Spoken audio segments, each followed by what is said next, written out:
Doctor साहब मेरी शादी को 7 साल हो गए और मेरी दोनों ट्यूबें बंद हैं। क्या मुझे नेचुरल तरीके से या दवाइयों के ज़रिए प्रेगनेंसी हो सकती है?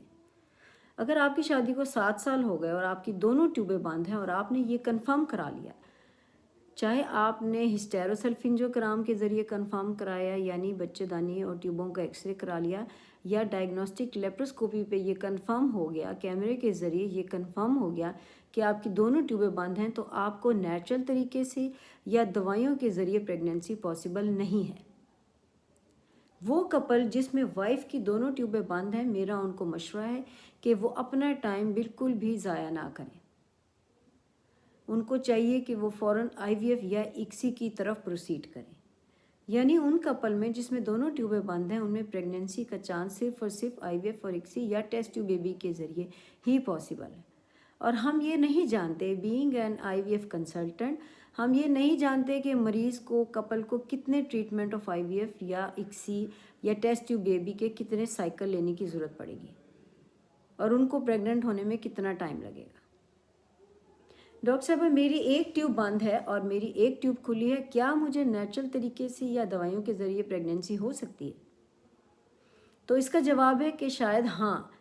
वो कपल जिसमें वाइफ की एक ट्यूब बंद है और एक ट्यूब खुली है, उसमें नेचुरल तरीके से और अंडे ओव्यूलेशन इंडक्शन या अंडे बनने की दवाइयों के ज़रिए से हमल होने का बहुत ज़्यादा चांस है। डॉक्टर साहबा मुझे कितना अर्सा इलाज कराऊंगी तो मुझे हमल हो जाएगा? वो कपल जिसमें वाइफ की एक ट्यूब बंद है और एक ट्यूब खुली है, उनको अगर उन्होंने 6 मंथ्स बहुत अच्छा ट्रीटमेंट करा लिया, 6 मंथ से ज़्यादा उन्होंने टाइम अवेल कर लिया, चाहे वो स्पॉन्टेनियस कंसेप्शन का चांस था या ओव्यूलेशन इंडक्शन या दवाइयों के ज़रिए अंडे बनने का और हामला होने का चांस वो अवेल कर चुके हैं, तो उनको चाहिए कि वो भी अपना टाइम अब वेस्ट ना करें, वो आगे आईयूआई या आईवीएफ या इक्सी की तरफ प्रोसीड करें। डॉक्टर साहब ट्यूबें क्यों बंद होती हैं? ट्यूबें बंद होने की बहुत इंपॉर्टेंट जो रीज़न है वो है पेल्विक ट्यूबरक्लोसिस। पाकिस्तान, इंडिया या अंडर डेवलपिंग कंट्रीज़ में पेल्विक ट्यूबरक्लोसिस बहुत one of the commonest reason है फॉर ट्यूबल ब्लॉकेज, जो कि शायद ट्रीटेबल भी है, but it depends how much damages in your fallopian tubes and fimbria और सीलियर्स आर इन्वॉल्व्ड। यानी इस टीबी की वजह से उनकी जो नलें हैं, उनकी जो ट्यूबें हैं और उन ट्यूबों के अंदर मौजूद बाल के जैसे छोटे छोटे जो फिम्ब्रियाज और उनके सीलियर्स हैं, वो किस हद तक डैमेज हो चुके हैं।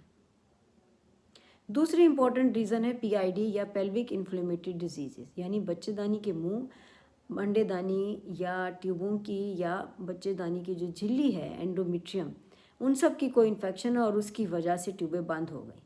इस इन्फेक्शन में जो इन्फ्लेमेटरी फ्लूइड स्क्रीट होता है, चाहे वो टीओमैस है, चाहे वो ट्यूबल हाइड्रोसल्फिंग्स है या एंडोमेट्राइटिस है, उन सब की वजह से जो इन्फ्लेमेटरी सेल्स या जो फ्लूइड्स हैं वो रिलीज़ होते हैं और वो एंडोमेट्रियम को और ट्यूबल फिम्ब्रियाज को और उन सीलिया को बहुत बुरी तरह इफेक्ट करते हैं।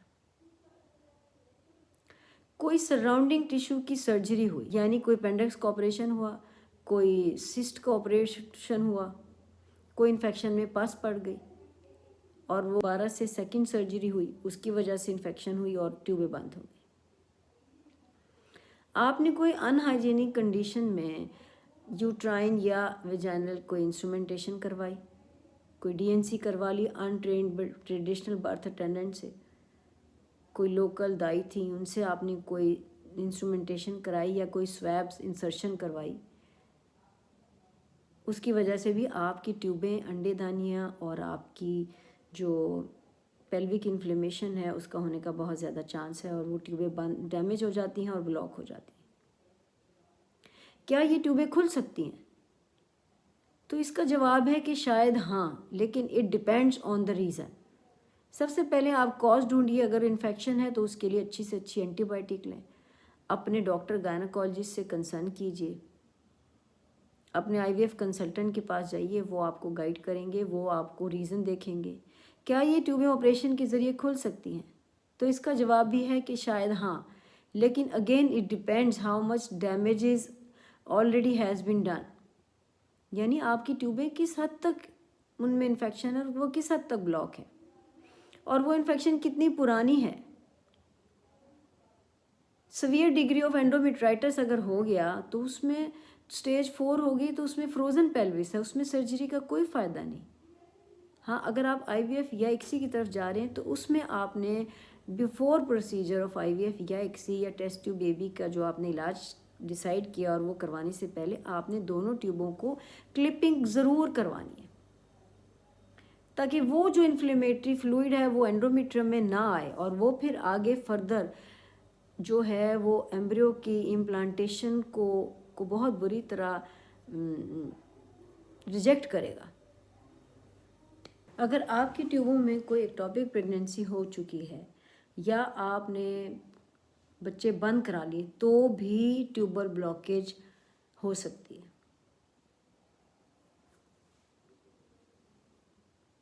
अगर आप अपनी ट्यूबें चेक कराना चाहते हैं, आप उनका एक्सरे, हिस्टेरोसल्फिंजियोग्राम या लेप्रोस्कोपी और ट्यूबल पेटेंसी टेस्ट करवाना चाहते हैं, या आप कपल ने आईवीएफ और इक्सी की तरफ प्रोसीड करने का फ़ैसला कर लिया है, तो मेरी आपसे रिक्वेस्ट है, अहमद सर्जिकल सेंटर बहावलपुर में हमारे पास भरपूर सहूलत है। हम hysterosalpingogram, laparoscopy, diagnostic laparoscopy, tubal patency test, IUI, IVF और इक्सी की वेल एक्विप्ड लैब और trained expert skills person available है।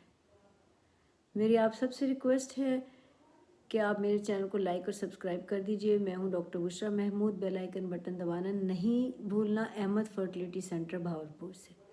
इस उम्मीद के साथ अल्लाह हाफिज़ कहती हूँ कि हम फिर मिलेंगे एक और नई वीडियो, एक और नई इन्फॉर्मेशन के साथ।